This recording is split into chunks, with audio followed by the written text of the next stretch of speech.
There are many legends that have towed the rubber over the course of MLB history. Many that are etched in history forever. They've been immortalized in Cooperstown, and they're cemented into our memories from all the big accomplishments they achieved. However, there is only one player that embodied an entire franchise. One man that is undoubtedly synonymous with the team he played for, both on and off the baseball diamond. One player that single-handedly put his club on the map, turned them from lovable losers to serious World Series contenders. That's Tom Seaver. When I was a kid and I thought of the Mets, I thought of Tom Seaver.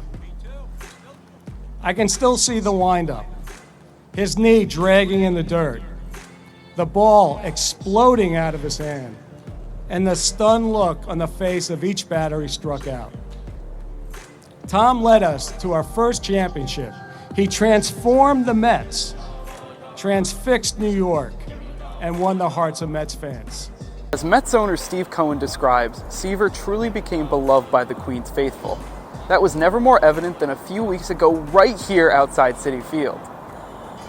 Amongst thousands of energized fans, the Mets christened the Tom Seaver statue that was unveiled before the Mets' home opening day win versus the Arizona Diamondbacks.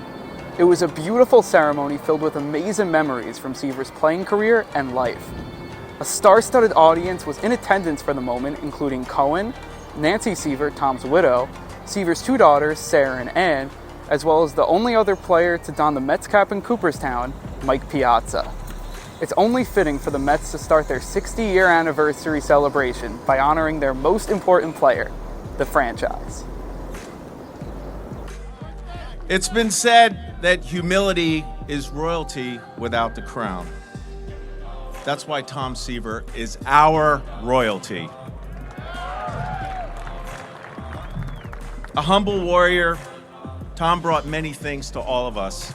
But I think the biggest thing he brought to us was faith. Faith in this team, faith in this organization, and faith in all of you, the fans. And that's why we love him, and that's why we'll always cherish him. And this statue is a beautiful tribute and a memory that we will always hold special in our hearts. This statue is a long time coming for Seaver, as he is the leader in most statistical pitching categories for the Mets, including wins, strikeouts, complete games, shutouts, WAR, innings pitched, and opening day starts. Tom Terrific was also the ace of New York's staff for both the 1969 World Champion Mets and the 1972 National League Championship team. Seaver was undoubtedly the gold standard on the mound, not only for the Mets, but across the entire MLB. You think about what this guy did in his career. I remember when he showed up, and he was Hall of Fame stuff and a Hall of Fame confidence, and the way he carried himself. He was Hall of Fame from day one. We don't have 1969 without Tom Seaver. After being awarded the contract rights to Seaver in a special lottery drawing, the Mets soon realized that they hit the jackpot with the California native. Seaver won National League Rookie of the Year in 1967 and then won the National League Cy Young Award in 1968. Achieving personal feats was not enough for Seaver, as the right-hander led the Mets to their first playoff appearance, 100-win season, postseason series win, National League pennant, and World Series championship.